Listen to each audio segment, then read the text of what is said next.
آج کا ہمارا ٹاپک ہے رنگپور تحصیل بناؤ تحریک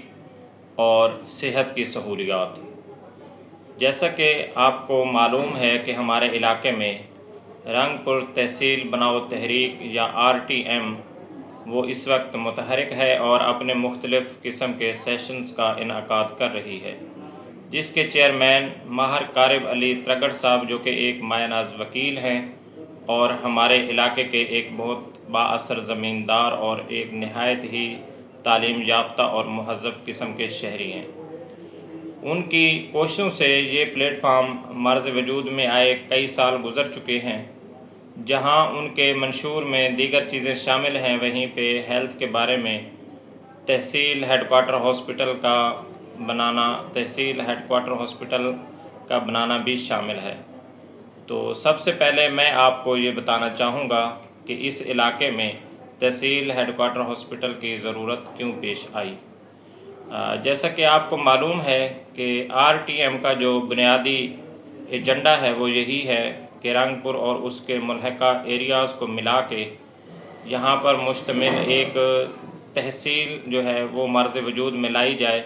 تاکہ یہاں کے لوگوں کی جو احساس محرومی ہے اس کو کم کیا جا سکے۔ تو دیگر چیزوں پہ چونکہ میرا اتنا مطالعہ نہیں ہے، ان پہ میں جسٹ ایک سرسری سی ایک رائے دے سکتا ہوں، اس لیے میں نے دیگر چیزوں پہ رائے دینا بہتر نہیں سمجھا اور تحصیل ہیڈ کوارٹر ہاسپٹل کے حوالے سے بتانا ضروری سمجھا ہے۔ یہ جو ایریا ہے یہ مظفر گڑھ سے 70 سے 80 کلومیٹر کی دوری پر ہے، اور اگر اس کی آخری جو حد ہے اس کو کاؤنٹ کیا جائے، شمار کیا جائے، تو یہ 80 کلومیٹر سے بھی اوپر چلی جاتی ہے۔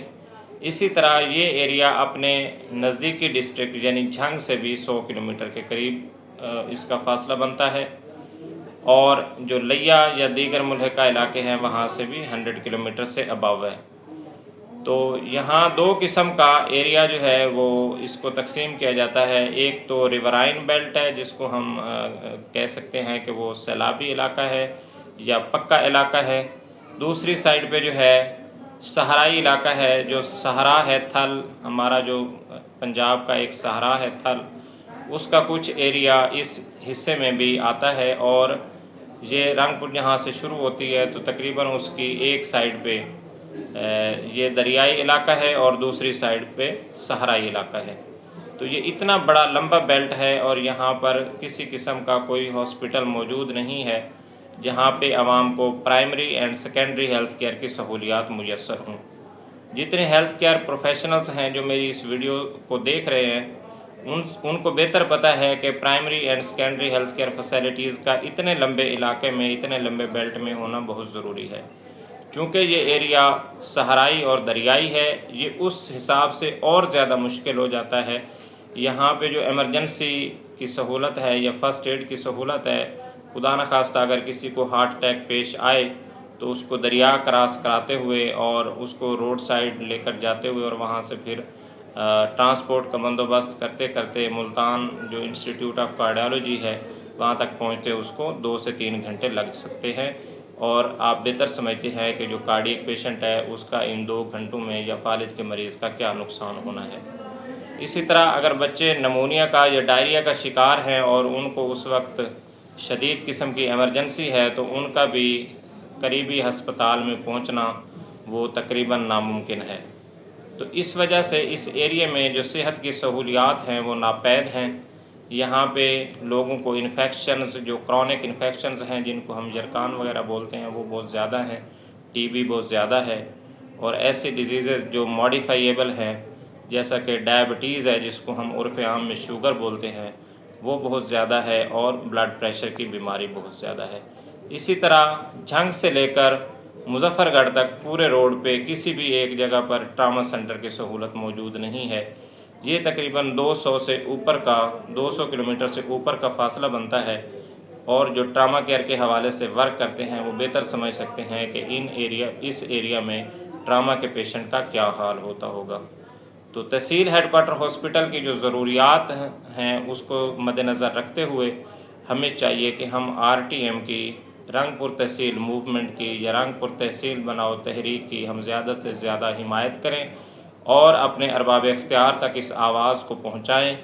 کہ وہ اس علاقے کو سوتیلی ماں کی طرح نہ جانیں اور اس علاقے کو لوگوں کی جو مشکلات ہیں اس کو مد نظر رکھتے ہوئے سہولیات جو ہے وہ پرووائڈ کریں.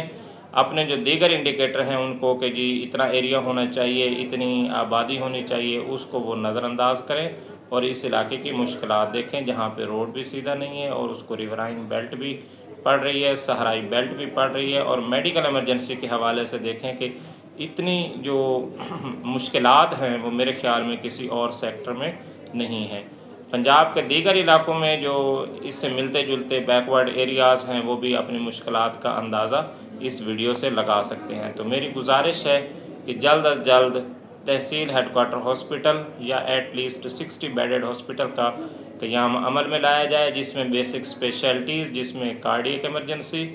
جس میں میڈیسن، جس میں سرجیکل، جس میں گائنی، جس میں ENT، جس میں آئی، جس میں پیڈیاٹرکس،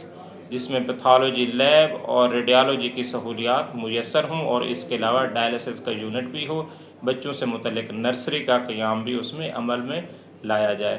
اور اس کے علاوہ جو ہمارا ڈائبٹیز کا یا انفیکشن کنٹرول پروگرام ہے اس کے متعلق بھی یہاں پہ ڈیسک کا قیام عمل میں لایا جائے. اور الحمدللہ ریسکیو 1122 نے اس ایریے کو کور کرنا شروع کر دیا ہے، لیکن پھر بھی مقامی طور پہ ہاسپٹل کا ہونا بہت ضروری ہے، اور ریسکیو 1122 کی جو کاوش ہے اس کو یہ مزید بہتر کرے گا اور ہمارے علاقے میں جو ڈیتھس ہو رہی ہیں اس کو یہ پریونٹ کرے گا. Thank you.